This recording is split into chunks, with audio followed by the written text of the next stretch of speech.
When I left the university, I carried two things with me: a small bag of clothes and a heart full of questions.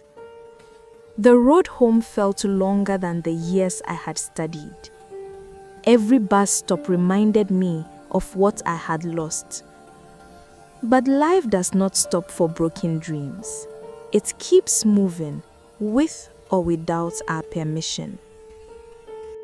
I found a small room to stay in, a place that smelled of dust and forgotten stories. The landlord's wife was kind. She never asked questions.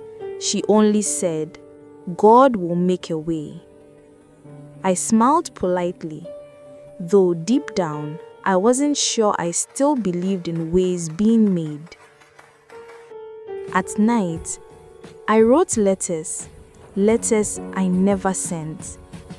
One was to my parents, telling them I had tried my best. Another was to Kweku. I wanted to ask why, but the word itself felt too heavy to lift.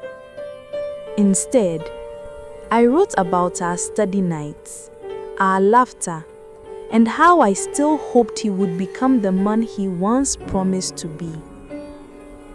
Months passed.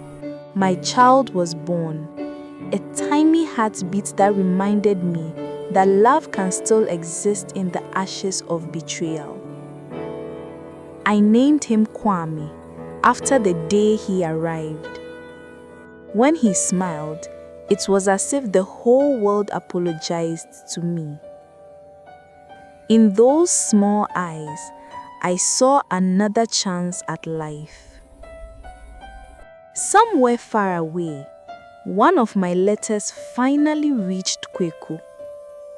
A friend had given him my address by mistake, and curiosity led him to open it. His breathing slowed, regret creeping in. The words on the page bent through his chest.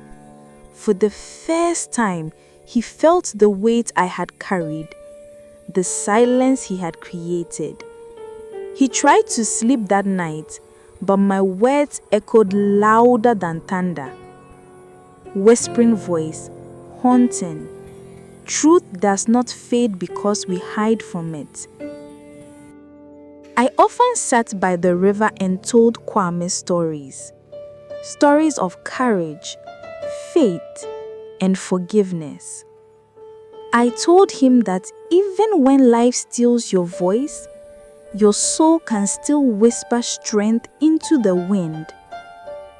I began to find peace in those whispers. For a while, the world seemed gentle again. Then one stormy evening, the river rose higher than before. Quietly, almost whispering. I remember standing there feeling the rain soak through my dress, listening to the sound of thunder that felt like a heartbeat slowing down. A soft sob in my voice. The next morning, my neighbors found the room empty, my notebook on the table, a single page open with words written in tears. Whisper, heavy pause. To those who broke me, may you learn what it means to feel. From that day, Kweku's laughter never returned. He married, but his house stayed silent. Business deals collapsed. Friends disappeared. Sometimes, he said he could hear my voice calling his name in the rain. Maybe it was guilt. Maybe it was grace. But I never wanted revenge. I only wanted truth to speak. Pain taught me that bitterness builds prisons inside the soul. Forgiveness, that is the only door that opens. So, I forgave him. Not because he asked, but because peace was the only thing I had left to give. If you are listening to my story now, remember this. Trust is precious, and silence can destroy more than words ever could. Protect your dreams, protect your heart, and if you ever hurt someone, make it right while there is still time. In part 3, I will tell you how Kweku's life began to crumble under the weight of his conscience, and how my voice refused to fade even in death.